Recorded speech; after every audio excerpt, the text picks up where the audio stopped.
Yeah, we are Okay. live, guys.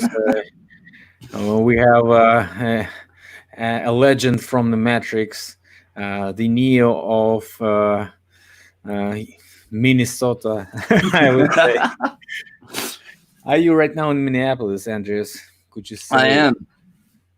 I So, like to think of my glass of Matrix as half full. We're not in the worst circumstances, and hold on, let me get to a point where you can see my life again because it's pretty fun. But hold on. So I'm here in Minnesota, in Minneapolis. I'm actually about 15 minutes maybe from where the George Floyd incident occurred. There's been a lot of crazy stuff going on here. So you've seen, I'm sure everyone's seen pretty much most of what's going on. Yesterday was just insane, but the last week has been crazy. There's been fires. The police station was taken. The whole place went. I mean, you saw CNN's crew getting arrested, which was really, therapeutic for a lot of people, including myself. But yeah, like there's utter chaos right now. So some of the interesting things I've noticed was Brittany's sister. Her work was trashed. A pharmacy, like the pharmacies have been hit. And so I remember hearing her say, like, my God, I got to get out of here right now. My boss told me they're coming. Some guy running down the street towards the pharmacy yelling at her, like, hey, before you go, before this all goes down, this old man, I need my medication. And they're like, no way, there's no way you can get it.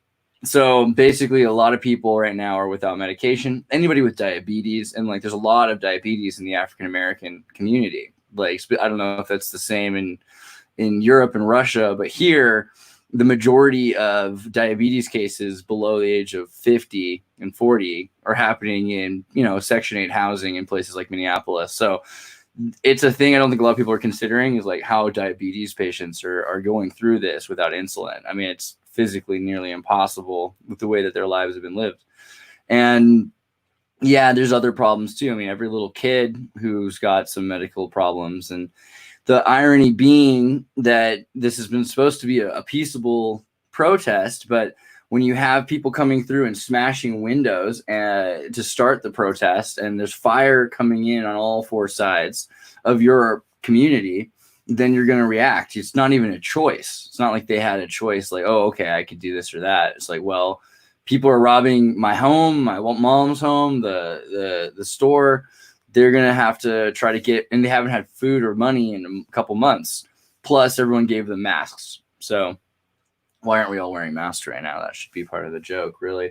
This is what I think the masks might have been for. Like, I mean, if you've been looking into the George Soros Foundation, the Open Society videos, it seems like we're at a point, and not to say everything is all just like George Soros or something, but $17 billion to the Open Society, it's right now really showing like this is the moment, because it's no coincidence that the day that the COVID quarantine in the United States was supposed to open and everyone's been waiting to go to bars, that's the day of this riot. This the beginning of the riot, and I think that's planned, but it's scripted, yeah, I would say so. So is it like literally everybody aware of that this is all sponsored by Soros, or is it just your own opinion? well, that's funny. I don't know. So I'm in a few different groups on, I'm in the middle of a lot of different communities. So there are those who love George Soros and think George Soros is really helping the world because he's getting rid of this thing that's standing in the way of a global society without borders. And so, I know a lot of people that think, oh, well, George Soros and his son, they're really doing God's work. Maybe they wouldn't use that word, but they think that he's doing something right. And so you'll also find people saying, oh, wow, every single Antifa, every black person in the United States now is all member of this George Soros conspiracy. And that's just not real either, right? The thing about it is, in any major conflict, you're going to have people that are foot soldiers that were conscripted and drafted. So the way I look at it is that this is an international civil war, and people are being drafted right now because they need foot soldiers. And it's ironic because we always thought, well, the war when it came would have less violence now because we have drones. But if you start looking at international conflicts in South America, the way guerrilla troops have to move through the favelas in Brazil, you start to see this is a little bit more about maintaining order than anything else. And simultaneously, you saw what was going on with Britain, right? Like, do you know about the Queen and everything? They've taken her, kind of disappeared her. She could be, you know, who knows what's going on if she's, if there's anyone singing God Save the Queen anymore. And now they've got on Buckingham Palace where the gates used to be. Almost want to find the picture. They've taken down the sigil. They've taken down the sign on Buckingham Palace. And there's been a number of people kind of confirming that there's a King John coming. And so King John's the new de facto, because the royal family can't continue. They'd made plans that it would have to be Harry or Charles, who are not legally or biologically the children of King Charles or Prince Charles. So, but he should be king right now, technically, except for this is going on. So that's the other side of it, is there's an international conflict. And I don't think anyone's even looking at India. Like, have you in Russia, hopefully you guys know what's, I don't know. I don't think Americans know. Like in China, they've invaded India. They've invaded into Kashmir. 10, 15, 30,000 troops are in India right now. So this is a new Odessa situation, sort of. So Who exactly? Pakistani and Chinese? So there is, Kashmir is an interesting location. It's never been a place where there's two things you always think of when you think of Kashmir, if you're thinking correctly. There's really nice sweaters. Bill Gates has a pink one. And then there's also there's also gunshots. Like usually if you're in Kashmir, you hear gunshots. It's like roosters in the morning, you know, it's just like all the time. Because for the last 50 years it's been a militarized zone. Now China's like, well, let's do it. That's the thing. Everyone's mobilizing. Russia's ready to go west. I mean, the NATO Polish war games aren't going to be games. No one's playing games this year. And so there's going to be a little bit more. I think this is another interesting thing about nations being, if your nation, which is a group of people, are in every single state, which are these resource-bound locations, then and this isn't just Israel. We're talking about everybody. There's Russians in California and in Brazil. There are Indians in California and in Pakistan. There are Muslims in India and there are Hindus in Pakistan. The Chinese, like, this is the future conflict right now. And what's really going to be weird is when we start seeing Pepsi. Yeah, the Odessa situation to up North Angler. I see that comment, and I would say yes. I'd say that the Odessa situation is not exactly alone in Crimea, because Crimea is also, there's a certain, this is a personal opinion. I think Crimea has a certain amount of legitimacy. There's a reason why that happened that way. It wouldn't have happened that way if there weren't a bunch of Russians who've been living in Crimea for centuries, really. But well, it's kind of mainstream point of view. I know. I'm sorry. What I'd like to talk about is actually I have some points written, and so maybe a short exchange of different opinions. So they say, like, right now there's a joke. Trump would prefer to live in Kremlin right now. So is it true or false that he is, like, hiding in a bunker right now? Those are two separate questions. Let's answer the second one first. Did Trump go underground into his bunker under the White House? Of course. Now, was it because he was really afraid the White House was going to get invaded? Not really, because let's be real. Like, the American Ninja Force has drones. If we really wanted to, we could lay them down. Like, you're hearing people say light them up when they're shooting paintballs at Americans, because they don't want the Americans to react as hard as they are. And a lot of the thing is Americans are being led by the media against the state right now. You'll notice that they didn't open fire on protesters. They didn't stop the rioters and looters. They didn't make sure that everyone stopped looting the stores. And you see cops 30 feet away that aren't stopping that. So this was clearly more of a maintain order than maintain capitalism, which I think is interesting about where we're headed in general, because this wasn't to protect the stores. This was to protect the state. But meanwhile, the state itself is under attack from all angles. I mean, you've got police essentially that are part of, I mean, I think most people know most cops in the world to have a second paycheck. You know, I mean, there are legitimate cops that are not, I know people that are legitimately, like, they went to high school and they wanted to help and they became police officers, or maybe they were in the army and they became police officers afterwards because it's the only life they knew. There are good people, but the way the system works, they don't pay them enough so that they have to get a second check. They have to get it from the mob. This has been going on since the mafia. And so if Soros is sending checks, and especially if you start looking at these swing states where you have these really confused lines because they feel disenfranchised from political politics from one side and the other, then Antifa starts to make more sense how it can be implemented. And you can't just call it Antifa, right? Because if Antifa is fascistic, then you become Antifa, but that makes you fascistic. So there's this recursive idea, like we're back in the communist Red Scare in America, where we used to say, oh, he's a communist. Now you say, oh, he's a FA or he's an Antifa. Doesn't mean much difference. It's just like monopolizing the name, the brand. I have friends in Odessa, and there's nothing going on there.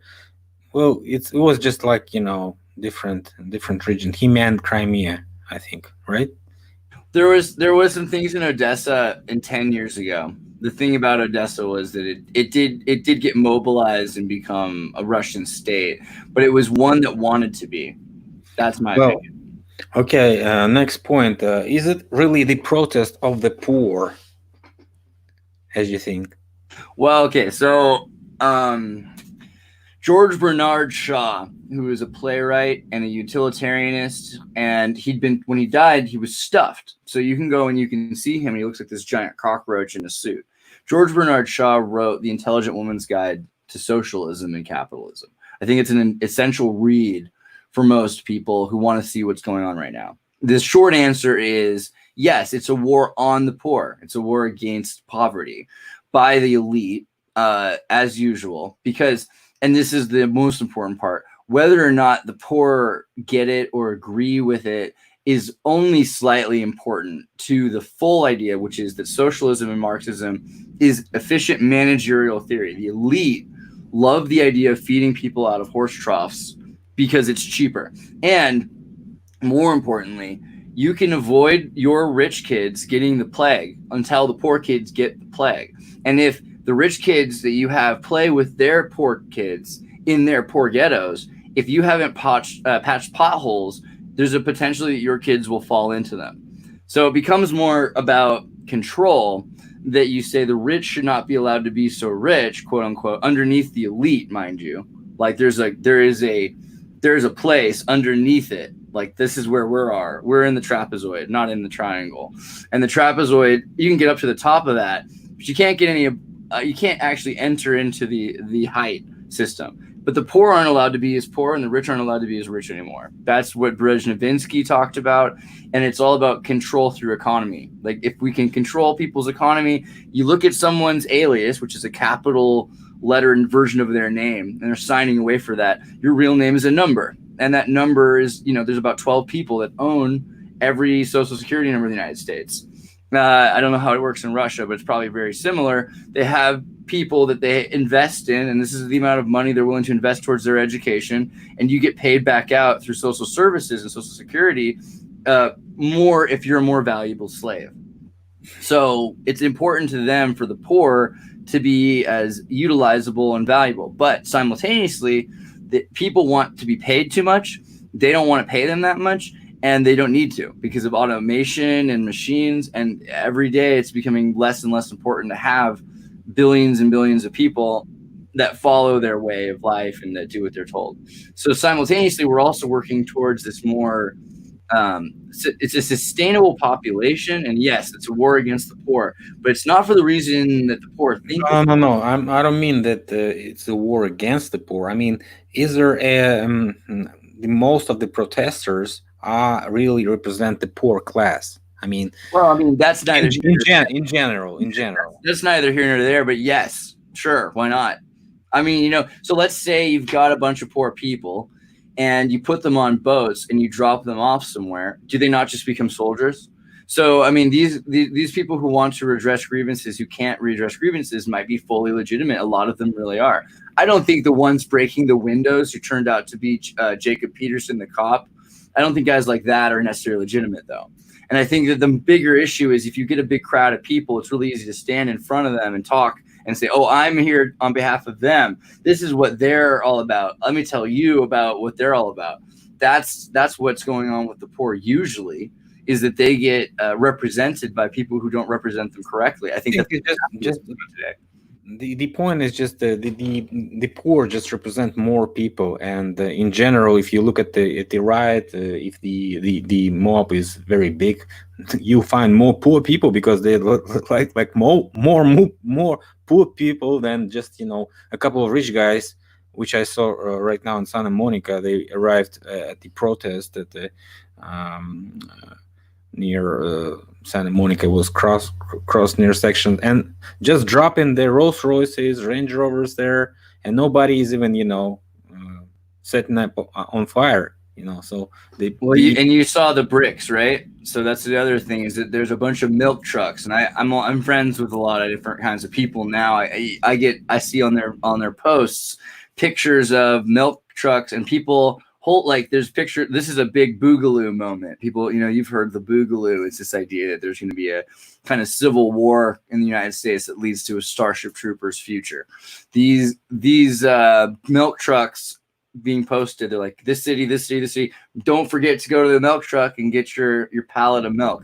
They're talking about bricks. And there's bricks being left in Texas and Dallas and Austin. There's bricks being left in Seattle and Los Angeles and Oakland. There's bricks in Minneapolis and in St. Paul and Twin Cities. I'm sorry. Who's dropping off bricks, right?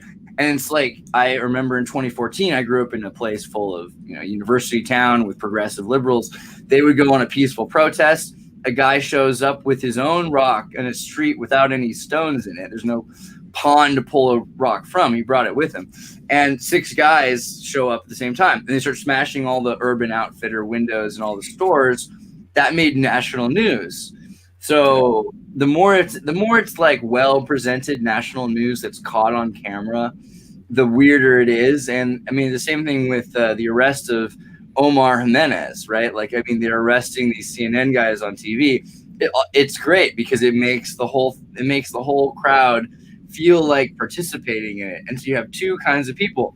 You have the people that are saying stay inside and don't go outside and just wait for this boogaloo to be over.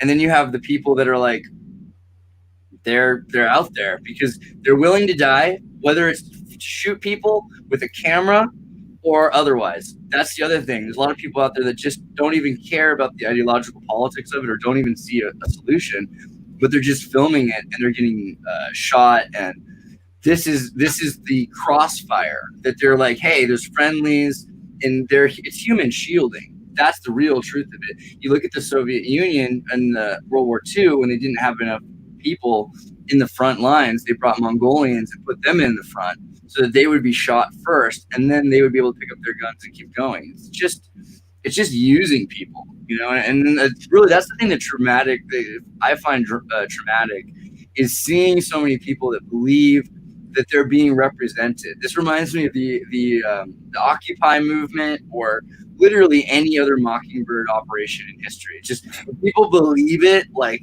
it hurts. It hurts a little bit, right? Like, yeah. So another point. Hello everyone who joined us. Bacon Awake came, and many more guys. Don't believe these stories about outside agitators. There's a transparent narrative. Yeah, we don't believe it. Try to check it. Can you send me the link to this so I can post a link so people can ask more questions? Yeah. Does Trump actually represent order right now in Minnesota? Anyone listens to what he says about it? So everybody just concerned in the local government.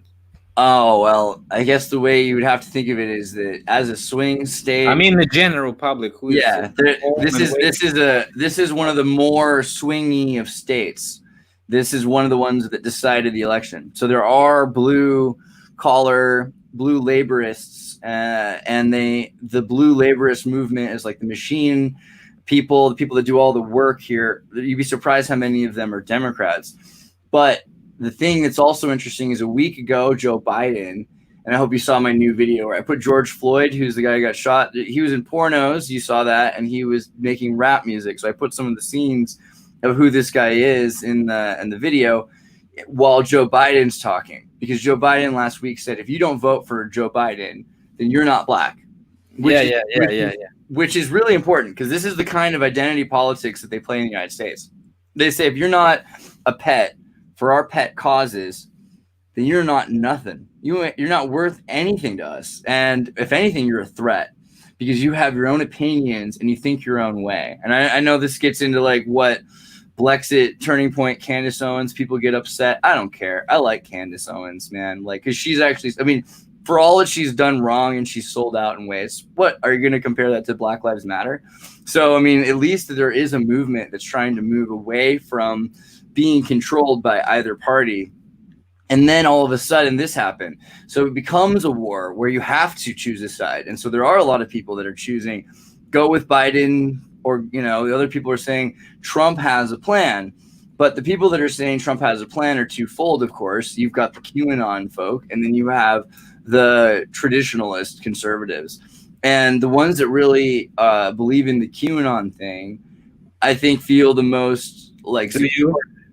Well, I don't believe that right and wrong is the answer out of that question. People are like, is QAnon on the good side? Is this other thing on the bad side? How sure are you of good? I know that there's good and evil, kinda, but I know there's also chaos and order, and it seems more likely that there's a group of people that are just trying to take the running car and then they want to drive it instead. It's not that they want a new vehicle exactly.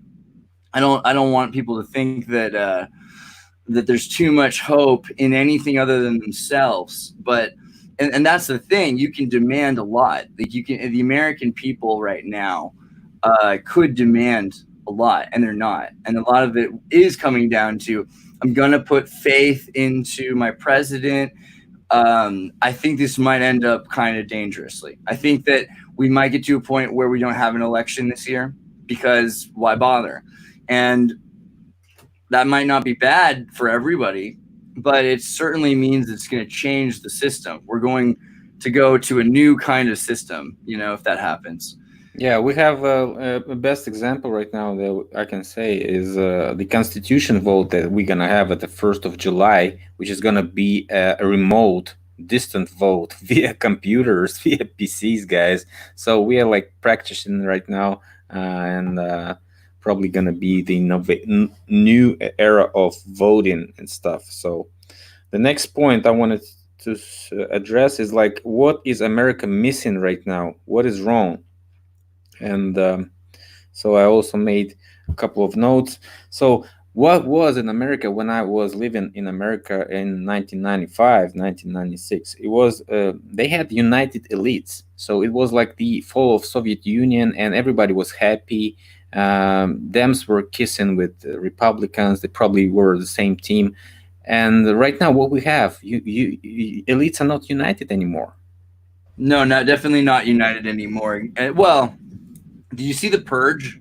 So I just rewatched Purge election year, and I'm starting to really see how that people think the movie The Purge is a fantasy sci-fi about a world where the lesser classes are allowed to wipe each other out. They turn a blind eye once in a year. The elite turn a blind eye to people wiping each other out all the time. That's not a sci-fi movie. That's what's real. But all of a sudden, somebody who survived a trauma 15 years ago, which is very QAnon, is running for president and wants to end the purge. And when she succeeds, they end up having riots every day. They don't just wait for the purge. They just do it whenever they want. So I think that's a big part of it. And looking at the mafia, like, so the Jesuits, as they're connected to the money, like the Italian money and the Vatican Bank are cocaine money and CIA money. It's very, very intertwined. So this is the other side of it. There are people who used to be when people say this is American, well, yeah, this is the Civil War, because you have Americans fighting former establishmentarianisms. You have anti-disestablishmentarians fighting establishmentarianisms. And so what ends up with that is you have a deep states move to the West Coast, and it's become, I can't tell if this is flipped on you, I'm sorry. This side, whatever. So the West Coast has become the holdout for the former state. And that's why you see Jerry Brown, Gavin Newsom, all of the old players, all the neoconservatives and neoliberals, because this is the other thing that's kind of interesting. There is a very close connection to Marxism to the political parties in a more fundamental sense. The neoliberals and the neoconservatives both started out as socialist groups. And the one was more Trotsky. The neoconservatives were more into Trotsky. The neoliberals always liked Stalin. And this ironically, plays out today, because after the fall of the Soviet Union, when they realized the Soviet Union wasn't all that it could be, and then they kept pushing it to make it exist because they needed it. Like, they needed something to fight against. Now we're at a point where it's come back around full circle to what Marx talked about. I mean, we have cryptocurrencies, which the Jesuits probably created, and the CIA are using to pay each other. That's the new smart contract system. If you look at the World Vatican Bank and you start looking into cryptocurrency and into NASA and into NSA connections that created this stuff, and Moore's curve, you see that cryptocurrency is part of this new control mechanism. So the elite are at a war with each other, but there's certain elites that are in a war for power from those above that are still in charge. I don't think that the very top is changing. I think it's the second row.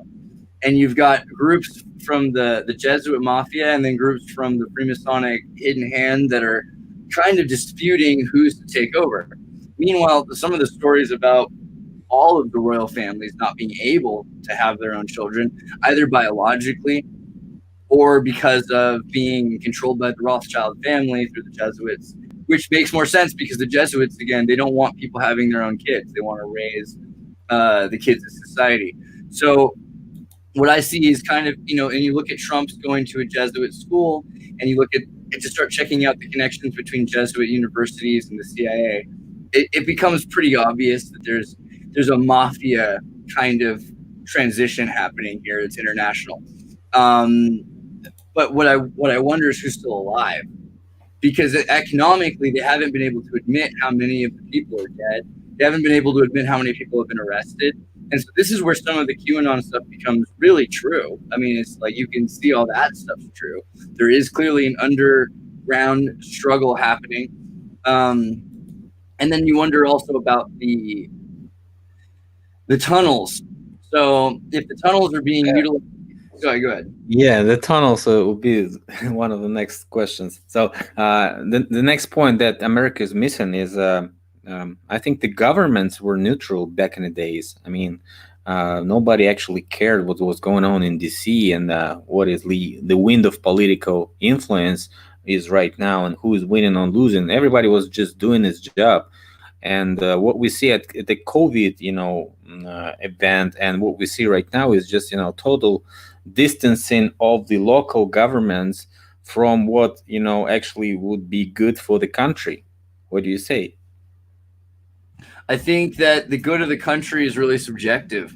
So you also have to realize that a lot of the people that care about the good of the country care about the good of the globe, the good of the earth. No. I mean, the rest of the states that are not writing. I mean, we have a lot of states that are not writing right now, right? When you say state, do you mean United States of America or state like international state? No, states of America right now. Yeah.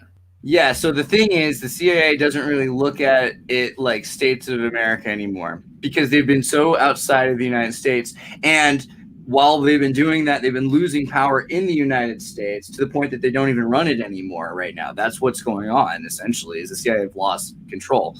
But they're still everywhere else. So this idea of building, and I think that's also more important to say, is it's not just Soros. I mean, it's the CIA, the OSS. It's this decentralized network of control. But this network of control influences every one of these other states and makes the rules so these states essentially have to follow. It's kind of it's the Vatican design, each one of these states. But in the United States, is every state the same? I mean, that's the problem we start to see more and more, is that the United States is breaking up. California is still North Korea to Mexico. We want to let our family back and forth, but then they have to wonder, do we want to let the border to California stay open to the rest of the United States? So it becomes like this convoluted idea, like what is the difference between the United States, the European Union, and really there's a thing that no one's talking about, the International Peace Bureau. So yesterday I was listening to the riots, and there was a guy announcing in the speaker system, "This is the World Peace Bureau. Return to your homes." Was it Minneapolis or New York or Portland? I can't remember. I was watching it was like Back to the Future. I was watching like 6 different screens of the riots live. It was the most fun I've had since the Gulf War. So I'm just looking at it, and this guy yells, "This is the World Peace Bureau, return to your home." And they've been saying, "This is the police, this is the police, this is the police." Finally, he says, "This is the World Peace Bureau," and everyone does it. So I was like, okay, so the World Peace Bureau clearly is influencing the international police. And you start looking into the international police games. And so the police that are playing games internationally with other police. And you look into the history of police, right? Like in the 1800s, police really became more popular than they had been for 1,000 years, because we had vigils in Rome would watch people, but they were essentially soldiers. Police are just to watch it's a prison state, and you need to have guards, so they created police. And I don't mean that to disrespect anybody who is a police officer. I think that a lot of those guys joined trying to do things that the Roman vigils would have done. But how many police I've met that are good guys who aren't allowed outside, basically? Like, they basically keep them in the jail so they don't have to let them interact with the public. So, we have a lot of corruption from every direction. Yeah, and that point that is like flowing from the previous one is that the deep state, actual controllers, they start to use the governments, and this corruption is starting to become obvious. I mean, the numbers just don't add up when you look at the numbers of the states that are not controlled by the deep state, and the numbers that are controlled by liberals and the deep state. They're just different numbers, and very interesting to see how it's going. What do you say? I think that's the main thing, is that it became really clear to people that weren't so deeply hypnotic. Like, there's a lot of people that are right now the normalist people are starting to wake up because of this, because they don't know what to do, and also because the media is telling them to. That's the other thing. The CNN is radicalizing the most basic of soccer mom right now, because they're watching the struggle and they're saying, "My God, what am I supposed to do?" And CNN's literally telling people to go out into the streets. I mean, the mainstream media is very close to engaging the public into violence. Very close. Don't get me sued, but at the same time, they really are trying to enact this radicalization in people. So people are confused left and right. But it's been obvious since December, right? So we talked about the Wuhan games last time we did a video.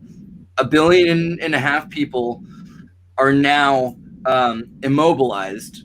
That's a win for the military games, as far as I'm concerned. I think that's the idea.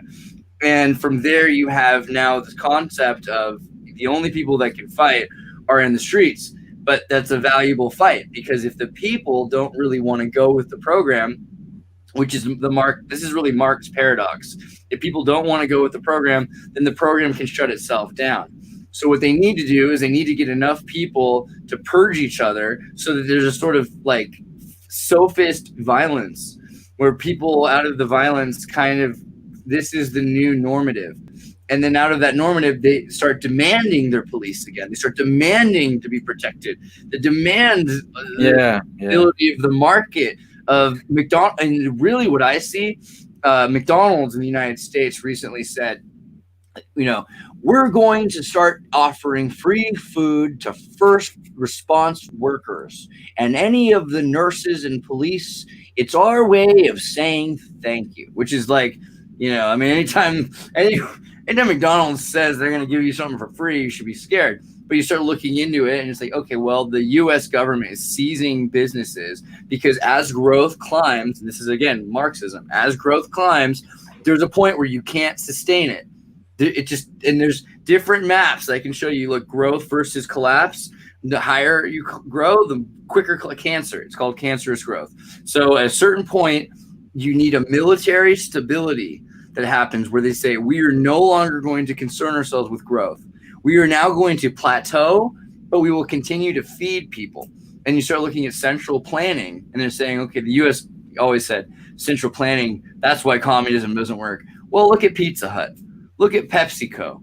Look at how centralized all that stuff is. So the militarization and corporatism of corporate capitalist fascism, that's probably more likely to make it than capitalism itself. This is why all the businesses are being laid off. The insurance companies are going to build this new system. And if you look at Andrew Yang, what he was saying about how economics work, we could pay people or give people a Das Kapital coin for food and for reserves and for rations, and it would lead, follow, get out of the way is the Marine slogan. Lead, follow, or get out of the way. So this is where we're headed, I think, is more than anything a Starship Troopers world where some of the systems, they will enforce their stability. And it won't matter whether you want a new phone next year or not. Like, we're probably going to see Ladas and things like that. I mean, this is the only way it works. And if you start looking at the Soviet Union in the 70s, they have like cannabis, biodiesel, oil. I think we're really getting really close to a sort of Khrushchev period. And that's, I mean, I don't know how else to describe it, but that's what I see. Yeah. And talking about McDonald's and Burger King going out of the business, that's never gonna happen, guys. This is ridiculous.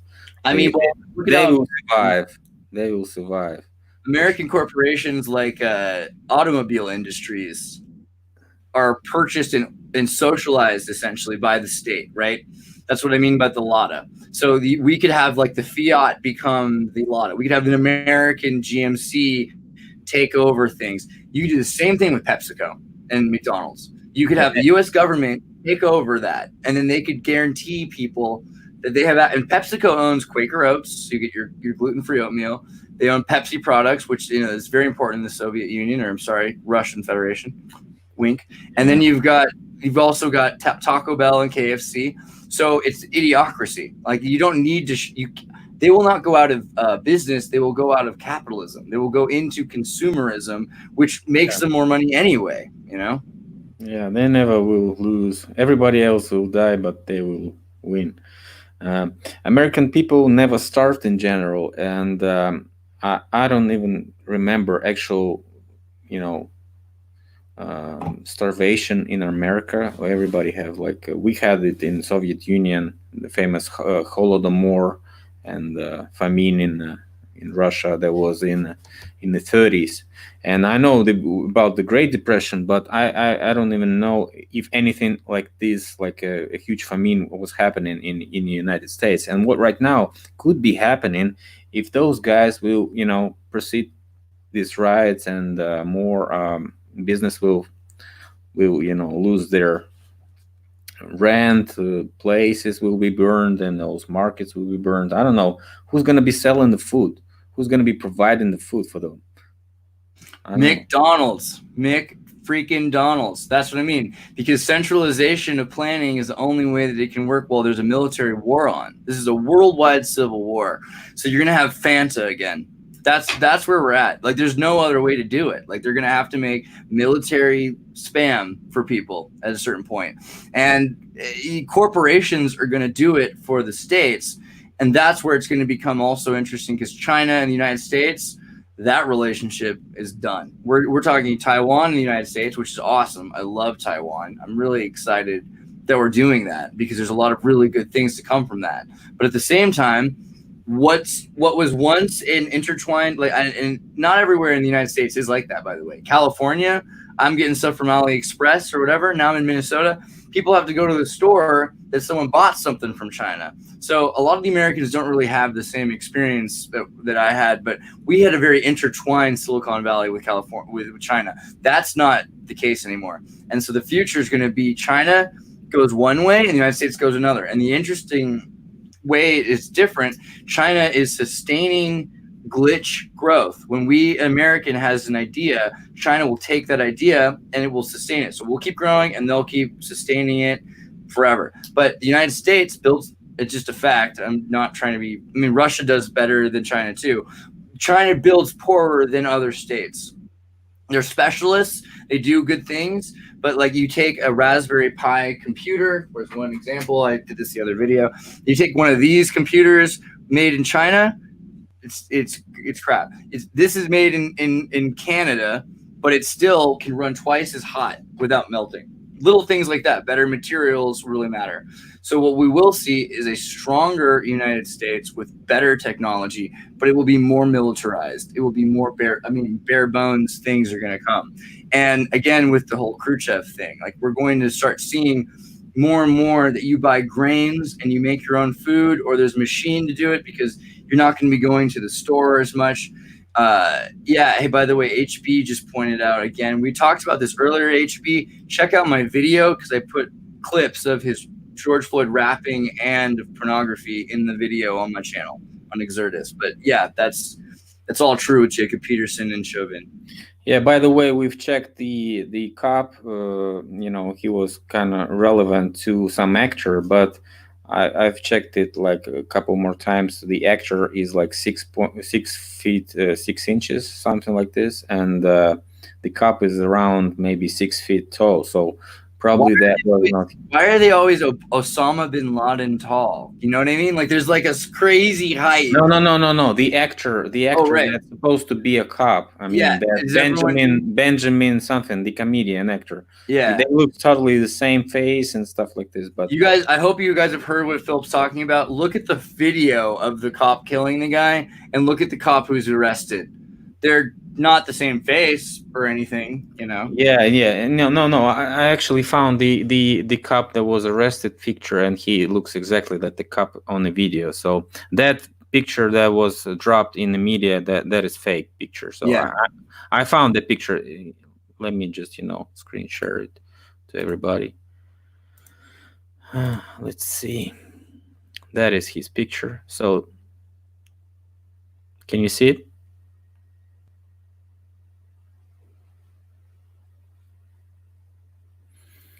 So probably there's some kind of weird going. Sorry, I muted myself. That looks a lot like if you saw the video of that guy with his haircut, he looks a little bit more like a serious. He's got that school shooter vibe going on, and in the video he doesn't. And also in France, you have the Matrix cat over and over again. You have 5 different guys, 5 different black guys with 5 different white cops, 5 different knees on 5 times. I mean, this is too much. I don't want to do the simulation theory thing, but that's a Matrix glitch. That's a deja vu. I was trying to make a point on this also. It's like the return of something. Like when you plant a seed or something in the field, it's like growing. So if you forget about it or whatever, but you'll still find out that it's growing. So I mean. And so the United States was always blamed for selling its way of democracy to the whole world, and right now we are witnessing the fallacy of this democracy, these methods of because all those colored revolutions, they were supported by the Dems for years. I mean, the Arabic revolution wave that was during Clinton's. The Libya and so on, Egypt, and then Syria we go, and so on. So I mean, everything is like returning like a boomerang. What do you think about it? I think Daniel Luna's right. Danielle, you're right. I probably do need a haircut. But no, the problem, to answer your real question, is that I think that the Russians had more democracy than us, and that we have too much democracy. So you guys had too much, and we already have way too much. Like, the problem with democracy is it's not self-determination. That's on a quick answer. Like, if I say that we're gonna have a discussion and we're gonna go with whatever these guys say, and that you're right or I'm wrong, that's not an accurate way to have a correct answer come out of something, for so many reasons, because you might have some truth that's lost and the other person might have some fallacy that's gained, and it would be decided by populism. And I might have better hair, or they might like your haircut better. I mean, this is not the reason to decide something. Never rely on populism to decide something. In my opinion, you should rely on sophism. If you want to have a discussion, people listen to it, they take away their ideas from you and from me and from them, and they put together a cafeteria collection of ideas, and they say, this is how I want to live my life, and I make sure not to interfere with your life. And that's the most complicated part of Thomas Paine's common sense, right? Like, how can I make sure that I don't influence you? Well, if you're a corporation, it's damn near impossible, because you're going to have carbon emissions, and there's all these limits to what you're allowed to do. The European Union said you can buy another company's carbon emissions. So these little companies can't drive their trucks around to wash windows. Well, the other guy can, he's bought 6 or 7 companies' carbon emissions, so he can release gas into the environment. I mean, not that really is the best example, but it's like, it's a point that they use these manipulative tactics to keep anyone from having self-determination. So what we need isn't that democracy takes away the rights of people. We need to stop with that. That's a bad idea. And looking at Europe in the last 20 years has traumatized me. Western Europe is just, my God, man, what have you done? Like, I feel like I'm in Back to the Future, and I'm like, change it before it's too late. Like, because they all think that they have a right to decide what exists or not. Like, they're like, oh, you can or cannot have a gun. It's like, well, they exist. Gun, you can't have that choice. Guns exist. It's like, you can have a gun personally is the question. And so this is the psychology that comes with democracy. It's a false paradigmic psychology that you have control, which is ironic, because the idea is you're relinquishing control, because you don't have self-determination. So what we really need to be careful in the next year, especially, that the thing that wins is self-determination, not all rights being up to question by each other. That's the biggest scare to me. Yeah, there was a point also made by somebody about the crisis that was upcoming this year, and he was like really talking about something like riots, and I don't remember actually what was the prediction, but what I can see is like I wrote some notes about it. So he was saying the exit of investors from the risk actives. So we already see that. Not following the credit obligations on the contracts, like mortgages and stuff like this. I don't actually know the numbers right now, but it was starting to go with the unemployment rates. The minus percentage rates in central banks, we almost have it right now. Federal Reserve has like a 0 slash 0.25, so it's like very low percentage rate. We have the growth of reserve currencies. Right now we see like 10 to 20% fall of each emerging currency, and so we have like reflow or maybe rebalancing of the currency reserves in each country. Everybody's like switching more to gold and to more conservative currencies.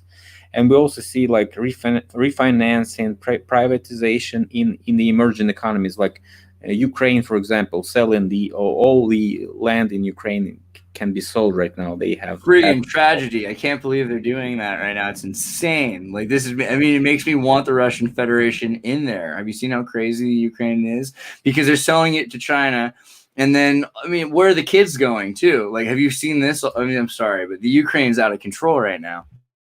Yeah, it's just crazy story because Ukraine is in the leading lane of what's going on right now in the U.S. because we have this Biden Poroshenko leak.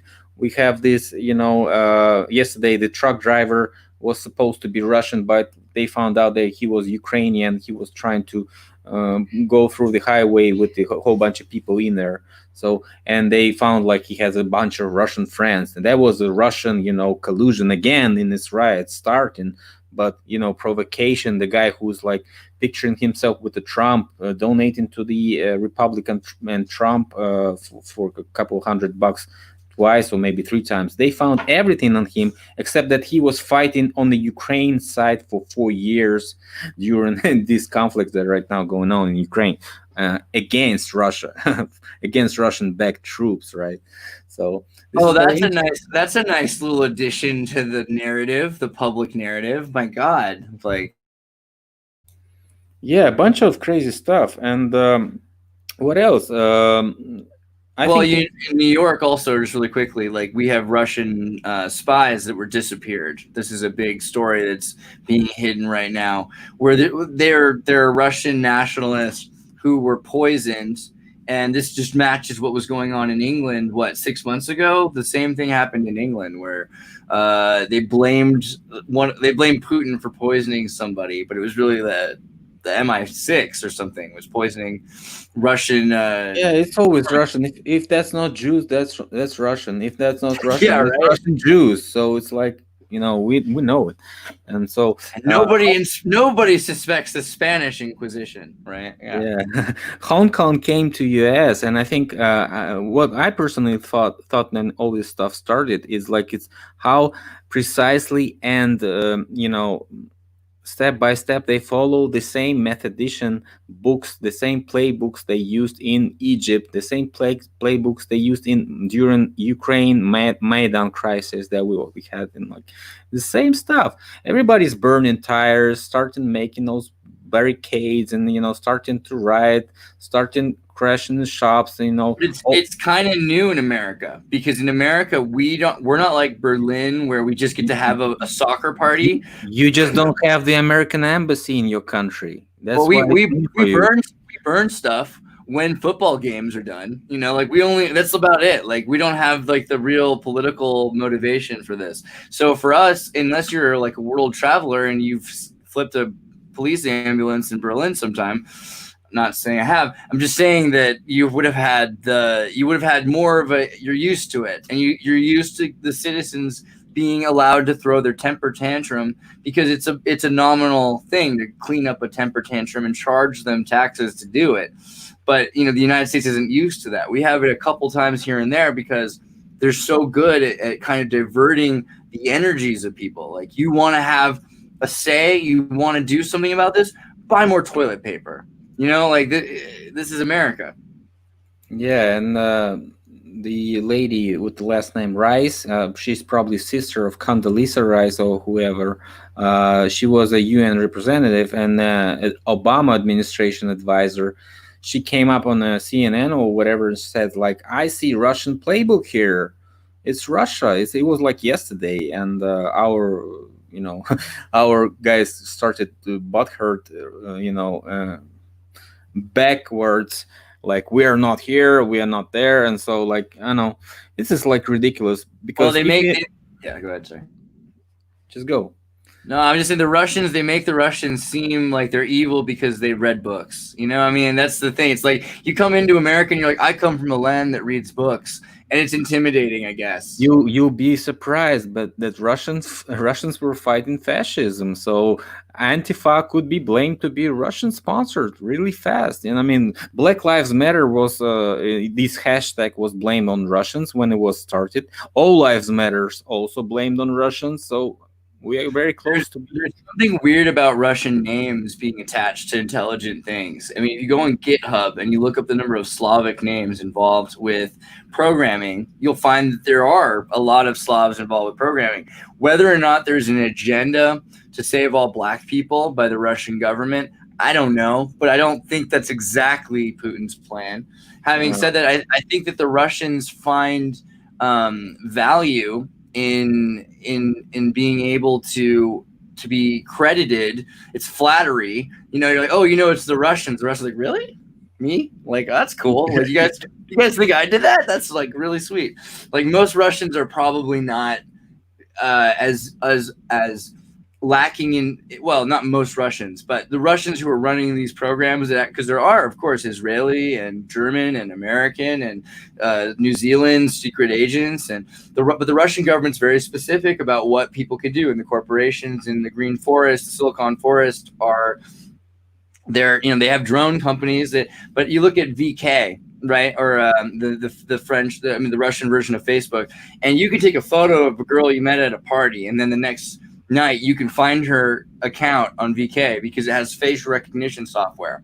And you ask most Russians about it, and they'll be like, well, I'm glad I have access to that. Well, obviously it exists, so I'm glad I have access to that. Americans don't know things like that are possible still, so they're constantly like, well, the Russians. But it's not just the Russians. It's not anybody else. It's what I hate to use quotes, but at least I'll translate them from German from the 30s into English. It's the globalists that are as comfortable as they are in Poland's city Warsaw as they are in New York City, New York City. There are people that are city people that are globalists that are traveling everywhere. And sure, they are, they might have lived at one point in Moscow or in France, in Paris, in New York City, in Budapest, in Malaysia, or in any number of places, Tokyo or Shanghai. It's not that important to them, but we look at them like, oh, well, they were very It's like Joe Rogan is Italian. Well, his family come from Sephardic Spain 200 years before that. Like, so who's sure that anybody's state today is really their interest? It's more the ideological politics behind it. So America's scared of the wrong thing. And what's really crazy about it is, like, Russia was really involved at some point with Hillary too. So this whole idea that it was one way or the other, Russia has to make deals with the countries that exist. So to say that it's all Russia's fault for entering into a negotiation to buy uranium, you can't blame Russia. You got to blame Hillary Clinton. That's the only person you can blame for that happening. So I don't know, blame yourself, America. Just once in a while, take responsibility. I'm sorry. I think the real exchange is like going on between China and US before this trading deal, this step number 2 is signed, and so the US kind of can't beat China for everything. So it's like whenever they want to hit China, they just hit Russia, and that's looking like more like threatening to China. Like look. They're beating Russia. Next are we. So let's just know. I don't know. It's really stupid. This narrative is stupid. If you have an exchange with country, if you have a trade war, if you have like this, Twitter war between you and, the embassy of China, I don't know. What does it have to do with Russia, actually? I don't know. Well, okay, so I did an interview recently, and I have to re-upload the video. The guy, you've seen the first one though, David Irving Feisenberg Jr. He's a guy who's been around the more countries than anywhere he's been more places in the world than anyone else. All these cities around the world, and so he's done a lot of Tartarian research himself recently. He was talking about the Uthman Quran, and so when you start looking into Russia's history. Russia's a very big place. It has a lot of families that are very important that go back, and they were powerful in Itaruska, which is now Italy, and in Scandinavia and in California. So at some point, we're going to have to acknowledge that there are families that have built upon each other's experiences for ancestral lineage. And that's a big reason why communism and iconoclasm happened in Russia. They were trying to bring down the elitism because a lot of these people were better educated and knew 5 or 6 languages. And that was a threat to a lot of people. So I think it's still the same thing to this day. Russia is a capable country that is threatening only to people that are worried about controlling the world. Because if the Russians can't be controlled, well, yeah, then you're the biggest threat. This is like the thing about, saying the MK Ultra victim thing. If you're the biggest weapon that they can mind control, well, then you're the most powerful thing. So yeah, if they're not controlling you, you know what you should feel? This is also the better connection between Russia and the Black Lives Matter movement. It's like if Russia's no longer a pet cause, because they used to use CIA money to fund the Kazakhstan Cosmos spaceport. Well, now that they're not doing that anymore, and Russia's this is a war with the pets, and Russia doesn't want to be a pet. Yeah, Elon Musk is happy he doesn't have to, pay Russians. Not Elon Musk. Trump is happy. Trump is happy he's paying Elon Musk a lot more than he was. I was about to say Elon Musk is paying Russians. There's no way you're getting anywhere without Russians' help. I'm sorry. Whether it's there or not, you better get a Russian involved. I don't think they're paying anyone anyway, because it's all staged and scripted on the green screen, Yeah. Well, I mean, those green screens cost money, and lighting things properly is important. Like, look at some of the Gulf War footage from the 80s. You can't even, it's embarrassing. Look at CNN in the 80s and 90s. It's embarrassing. Like, they needed real lighting experts. It was pathetic. You can totally tell it's indoors and not really outside. It's embarrassing. What is better than CNN is just, check out any footage of first space launches in the 60s, in the 50s, and you find out a bunch of interesting things, About 10 years before the Elon Musk space car, South Park had an episode where the Pinewood Derby, they launch a red rocket car into space, exactly the same roadster car. And then they get tested by aliens to see whether or not humans are liars or not. And then the Pleiadians lock them into it. It's kind of like the Antarctica story. Like, I think there's a bit of this is the idea. Like, they lied, and now we're not going to be allowed into Antarctica or whatever the heck is going on. I think that's why there's a changeover of the Guard. Is if there really is anything beyond the ice wall, if there's anything like that, they're in trouble with that force. That's what it looks like to me. I'd hope that that's true. There was a question: how much time? When did you sleep? Or did you have a good sleep? They say Tyler Durden only sleeps an hour a night. So yeah, so everything's right now. In last night, was it a riot last night? Oh my God, yeah. So yesterday's riots were bigger than the ones before it, except they didn't. The police had taken back the the police station. The National Guard took back the police station yesterday, so that was a big fight. But by about 1 o'clock in the morning, I was watching Washington D.C. footage because the things going on in Washington D.C. were becoming more intense than the things that were left over. I mean, after the National Guard showed up with shields and started, like, the streets of Minneapolis were just smoke and it looked like. But then again, it was probably really freaky to an American. It just looked like any football game in France. Like, this is what Europe is like. Europeans know what this looks like. Soccer game, guys. Don't mess it. Sorry. My bad. For America. But yeah, soccer games. Like, they in Europe, afterwards the police come out with glass shields, and then sticks that they bang on their chests to scare away all the drunk football hooligans. This is exactly the same thing. They have to intimidate the public. And, I saw also footage. There was a woman, I didn't know this person, but I saw the footage. She's at her house in, I think it was near, it doesn't matter. It's about 5 or 10 minutes away also. So everything here is about 10 minutes from the George Floyd shooting. So when George Floyd, when this woman was, like, at her house filming as the tanks were driving down her street, and all these soldiers were marching, and they're like, get inside, get that girl inside, you get inside. And then she doesn't get inside because she's just filming from her door. And then some cops, like, light them up. And then they start shooting her with an automatic, which means a gun that shoots repeatedly, automatic paintball gun, like, until until like she's completely doused in green paintballs, and she's like, "Oh, they got me in the crotch," and all this stuff. And it was like, God, Americans are so spoiled. They've never even experienced this yet, have they? This is their first paintball. Yeah, CBS was also attacked in LA, is what I saw. So you recommend watching the yesterday's Washington DC footage? That was the best footage for yesterday, right? Well, but I saw.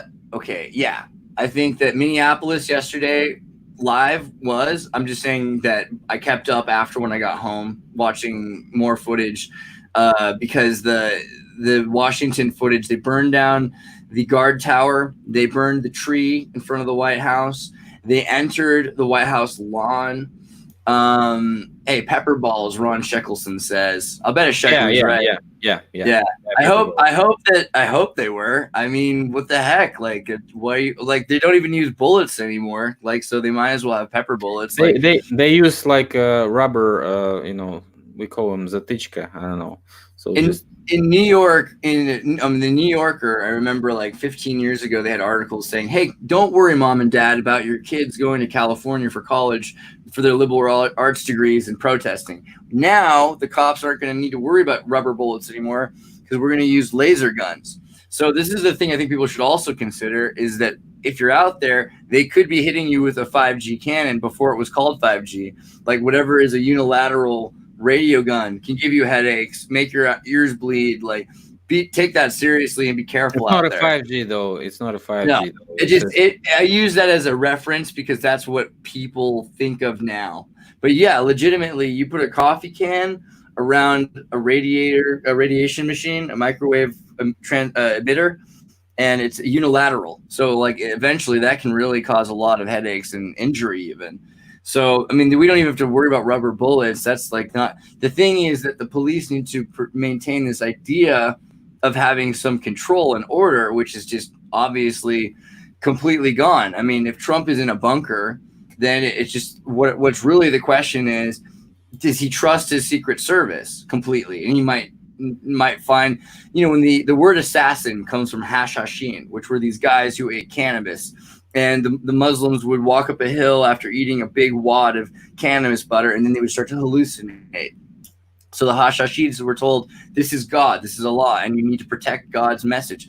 There was a king who was told, he was breaking the rules and not being a very fair king, and that if he didn't change the rules the next night, he'd be dead. And he laughed at the notice, saying, well, I mean, I'm here alone with my guards. I've known my guards 30 years. There's no way that the next morning, he was surrounded by 9 of the 13 swords of his guard around his pillow. So he learned that his guards were Hashashins as well. This is what's going on. You have people that are on other sides. So he has to be underground. And we don't know for sure whom is working for who yet. yeah. Very nice to see somebody is on the ground, somebody's boots on the ground, I would say. And I wonder if you can, actually go there and film some for. I'm more like dressed to kill. I got to be careful. I'm a Slav, man. I don't want to get the wrong idea. Okay, so we won't mind if you stay safe in your house, but if you can, please film some original footage because we have to witness it because this is what really going on, and this is what is gonna lead us to. I was just mentioning. So this is just financial crisis that is gonna be emerging in a bigger crisis, and probably that could be only solved with some extra financial methods, which include cryptocurrency and the digitalization of the money exchange. Of course, with the lack of cash, maybe erasing the cash for 3-4 years, and that's it. And of course, there is a prediction, guys, if you haven't heard about it, that on the 1st of July, something's going to be going on in the Mid East, probably Israel or Iran, or Israel versus Syria, which is backed by Iran and Russia. and who knows what's going to happen actually. But they say that there's a large military setup right now. And talking about, you were starting to in the beginning of this chat about the 2020 um, military stuff in Europe. I've seen a clip yesterday that U.S. just pulling out the tanks from Litva, which was Lithuania, which was like the largest base for the tanks in Europe. So I don't know. Maybe that is the end of the the shift, or maybe just they say we're not gonna fight. Who knows? Well, this was supposed to be the war games, and so Yeah. every year we fight games. What's weird is this is less of a game, and the teams haven't been decided perfectly. America seems to be pro-Russia and Japan, but Russia has been dealing with Israel and China, more with Israel, and Israel's been dealing with China. So it's an orgy of confusion, and everyone's lack of fidelity is making it harder. And whatever's going on in the South Sea right now with Japan and China should be addressed also. And I say people should look into Kashmir, look into India, in Nepal. Look what China's doing. Yeah. Look what China's doing by invading countries right now. The second setup is in the middle of Asia, and you're correct, because Kashmir is close to Afghanistan. Afghanistan is the place they're gonna be starting the war in the Middle Asia, which is like most Kazakhstan. Americans don't know about Afghanistan's conflict with Russia. Also, I think Americans should know that the Russians were involved in the 70s, and there are Russians living there that to this day have been kind of converted. Well, the Taliban deal, and we've been talking about it in one of the previous chats, I think, with you or maybe somebody else. So the Taliban deal was signed. So Trump's actually pull out the troops from the Afghanistan, or is planning to do that. But if he does that, that actually will intense the area, and that area is the belly bottom of the whole continent. Everybody knows that. And it's the motherland of the big game. So the big game was played in Afghanistan, if you never knew. So it was designed to start in Afghanistan and probably will end in Afghanistan. So this arch of violence from Afghanistan and Middle Asia to the Middle East, with Israel, Iran tensions, possible Egypt involving, and Turkey, which is like could be the the rehearsal for the future war, the big war that is everybody's waiting for, because the Roman Pope even announced it, that the war has already started, the Third World War. Who knows? Maybe he's more aware than everybody else. So we just wait. And that's the other thing, like looking at Creepy Joe and the his connection. Joe Biden's connections to the CIA and to Afghanistan during the 70s. I mean, after he was a law student and he was involved with the Wilmington law firm. He was working for Oliver North or whatever to do these trades for Iran-Contra. The guy is super deeply rooted into the Afghani conflict, which was Russians and CIs making out with each other, essentially, at a certain point, living in Afghanistan, saying, let's just live here. So Afghanistan is green and beautiful and has lots of great things going on for it, but it's also been co-opted, and it's been taken over by this kind of post-American Russian Cold War conflict espionage committee. And this is, again, why I mentioned, the International Peace Bureau and the World Peace Bureau. You've heard, I hope, of the IPB, but you probably haven't heard of the WPB, because that's, as far as I can tell, a pretty new thing, and that's what's coming out as the World Peace Bureau. So Mira Brezhnevinsky, the daughter of Zbigniew Brezhnevinsky, she said recently she was molested by Joe Biden, which started a whole interesting train of thoughts on, of course she was. Joe Biden's a rapist. Pretty sure he'd have to admit that someday. But Brzezinski had written all of these things during the LBJ to Jimmy Carter period that we're dealing with Afghanistan, that said that we need to control the economy, because then we can manipulate people. We can make it a privilege to have a child, that we can then make sure that they have that privilege so that they keep making us more slaves. And we can manipulate where they go. This is before Facebook, but with a technotronic system, we can say it's more expensive to fly here. You should fly there. Or It's more expensive to drive. It's slower to take this route on the Google Maps. You should take that map. And then people have been put into this thing where they feel like they're making choices, but they're limited to the choices they can make. That's where we're at. Yeah, and remember what Afghanistan was important for the Britain. They made the opium wars with Afghanistan resources, and everything was growing in Afghanistan.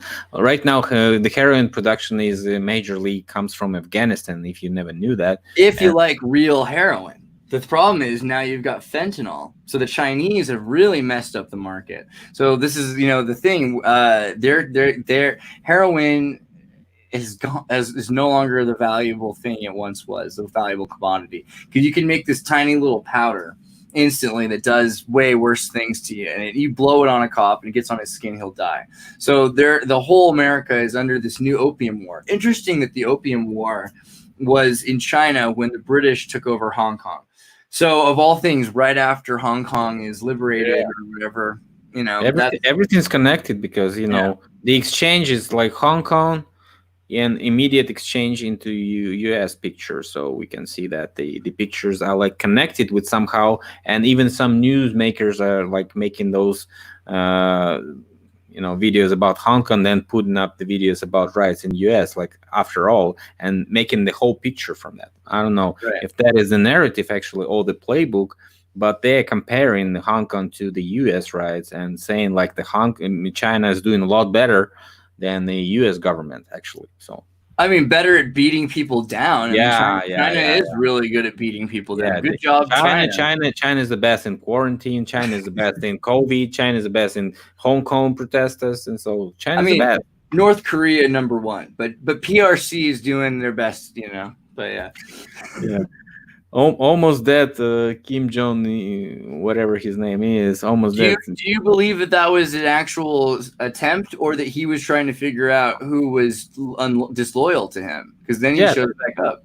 That's one of the ways to do that, and actually punish somebody and take all his money, and his relatives will be shot.